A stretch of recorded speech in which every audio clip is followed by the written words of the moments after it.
उसके बाप का हिंदुस्तान नहीं है, ये हिंदुस्तान हमारा भी है। तो राम तो सबके हैं ना, राम कोई तुम्हारे अकेले के तो है नहीं।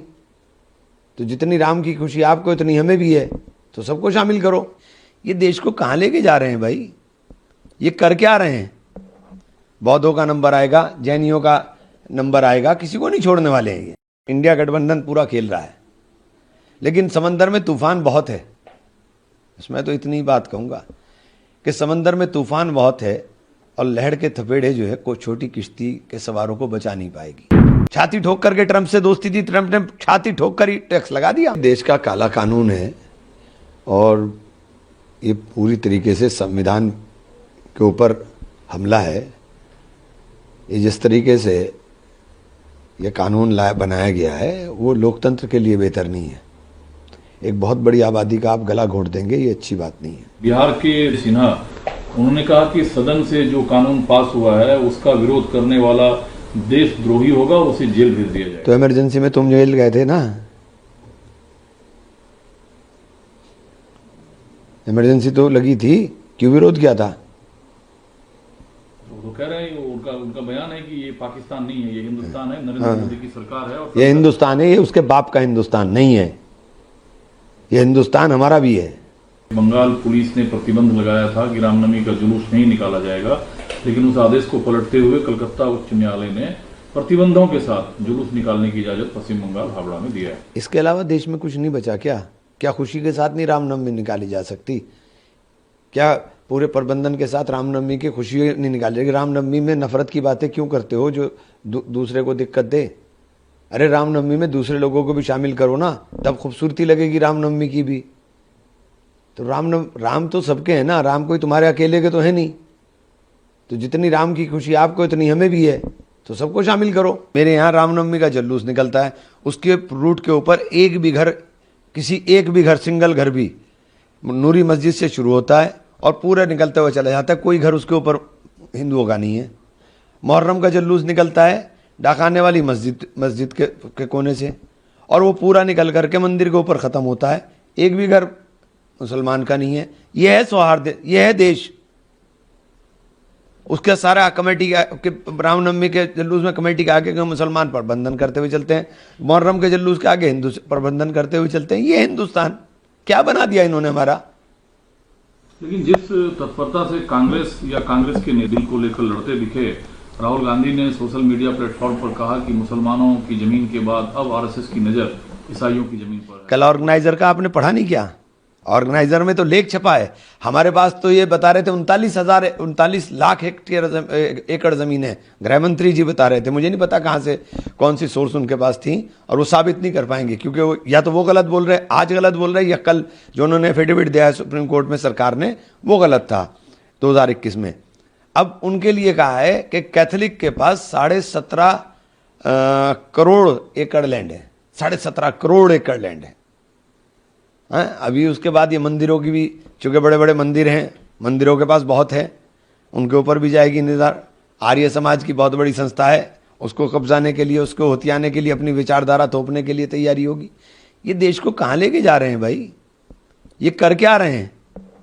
बौद्धों का नंबर आएगा, जैनियों का नंबर आएगा, किसी को नहीं छोड़ने वाले हैं। ये आप लोग नीतीश कुमार को लेकर अलग राय रखते थे, लेकिन कल प्रेस की हुई उसमें मुस्लिम लीडरशिप वक्त पर कुछ बोलना चाहते थे लेकिन उन्हें बोलने नहीं दिया गया। नहीं तो एक बात तो बताइए, नीतीश जी ने तो पलटी ऐसी मारी है कि जिंदगी की आखिरी पलटी है उनकी, बस अब पलटी मारने लायक नहीं बचेंगे वो। सवाल सर ये है कि एक बने हुए कानून को कोई, जैसे तेजस्वी यादव ने कहा कि हमारी सरकार आते ही इस बिल को हम कूड़ेदान में फेंक दें। हाँ तो क्या हुआ, जैसा आपने करा वैसे दूसरे भी कर सकते हैं। कोई आप ही फन्ने खा थोड़े ही है कि आप ही फन्ने खाएं, आप ही जानते हैं काम करना, दूसरा भी तो काम करना जानता है। मतलब क्या है, संसद का मतलब क्या है फिर? किस चीज का?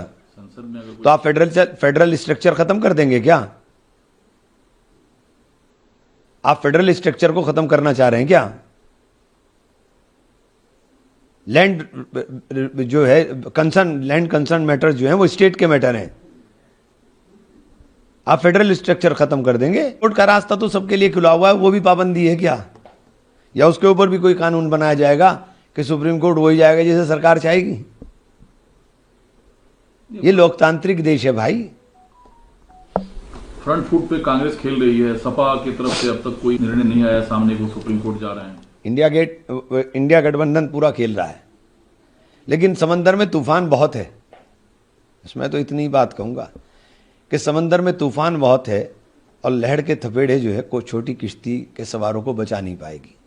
अब वक्त है कि बड़े जहाज में ही सवार होना पड़ेगा। तो बड़े जहाज तो कांग्रेस हैं, आप कह रहे हैं लोगों को कि फिर कांग्रेस के जहाज पे सवार हो जाओ, किश्तियां छोड़ दो, फिर गठबंधन का मतलब क्या है? मैंने तो ये बात नहीं कही, अब आप उसके कोई मायने निकालें। मैं तो कहा कि समंदर में तूफान बहुत है और तूफान के अंदर छोटी किश्तियों के सवार बचा नहीं करते, इसलिए बड़े जहाज पे सवार हो जाओ। और आपके सूबे के मुख्यमंत्री ने कहा कि पहले एक माफिया हुआ करता था, मैंने एक जिला एक मेडिकल कॉलेज कर दिया यूपी में, इतना बड़ा सहारनपुर मेडिकल कॉलेज को मुख्यमंत्री जी हाथ जोड़ के निवेदन है, मैंने सरकार से भी निवेदन कर लिया, मैंने माननीय स्वास्थ्य मंत्री जी से भी निवेदन कर लिया। उनका मैं स्वास्थ्य मंत्री जी का शुक्रिया भी अदा करता हूं, उनका चिट्ठी भी मिल गई मुझे कि हम इसका परीक्षण करवा रहे हैं। लेकिन मुख्यमंत्री जी 8 साल में उसके अंदर बिल्डिंग खड़ी है, डॉक्टर नहीं है, मशीनें नहीं हैं, मेडिकल कॉलेज नाम का है। जिस बिल्डिंग खड़े होने से वो बिल्डिंग भी बनाई थी बहुजन समाज पार्टी की सरकार में बनी थी, जब मैं वहाँ विधायक था तब वो बिल्डिंग बनी थी। उसके अंदर अपग्रेड हुआ ही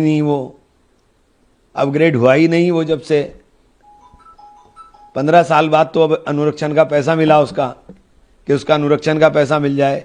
तो ऐसे मेडिकल कॉलेज का क्या फायदा है जिसके अंदर मेडिकल ही ना हो? क्या संघ को आतंकी समूहों या आतंकी गतिविधि रखने वाली संस्थाओं से तुलना करना सही है? देखिए, मैं संघ के बारे में ये विचार नहीं रखता हूँ। संघ के बारे में मैं ये विचार इसलिए नहीं रखता हूँ कि संघ के लोग जहर तो बोते हैं, लेकिन वो बौद्धिक जहर बोते हैं। नफरत तो बो दी उन्होंने, ये सब उन्हीं की दिखाई दे रही है। निर्मला सीतारमण को लेकर कुछ चीजें चल रही थी सोशल प्लेटफॉर्म पे, उन्होंने खंडन किया और कहा कि 1 लाख करोड़ रुपए 2024 के चुनाव में खर्च हुए हैं। वन नेशन वन इलेक्शन होने से 1.5% जीडीपी भारत की बढ़ जाएगी। इन्हें पता ही कुछ नहीं है। निर्मल नाथ जी तो जो समझ में आता लिख करके आता है वो पढ़ती रहती हैं। ये लोकतंत्र को खत्म करना चाहते हैं क्या? ये चाहते क्या हैं? इनका राज रहे बस, जो अपने मित्रों को बांटना है उनको बांटते रहें, राज अपना करते रहें बस, और इसके अलावा क्या चाहते हैं? देश में चर्चा तो है वन नेशन वन इलेक्शन की। अब ये तो कुछ भी कर सकते हैं ना। अब संख्या बल के आधार पे आप किसी को भी कुछ भी कर दो। लोकतंत्र में संख्या के मायने नहीं होते, जो जीत गया वो सबका हो जाता है। तो कांग्रेस जैसी बड़ी पार्टी को क्या दिक्कत है इससे? क्या वन नेशन वन इलेक्शन से, फजूल खर्ची रोकने से? ये इसमें फजूल खर्ची रुकेगी? आप नोटबंदी होकर के अर्थव्यवस्था ऊपर चली गई। एक काम तो इनका बता दीजिए जो इन्होंने करा और उसका फायदा देश को हुआ हो। एक काम बता दीजिए, मुझे गिनवा दीजिए। छाती ठोक करके ट्रंप से दोस्ती थी, ट्रंप ने छाती ठोक कर ही टैक्स लगा दिया। एक काम तो बता दीजिए ना जिसके अंदर इनकी किसी काम के अंदर जो इन्होंने बोला वो पूरा हो गया हो। आप देख रहे हैं द जोहार। जुबां पर जोहार, दिल में झारखंड।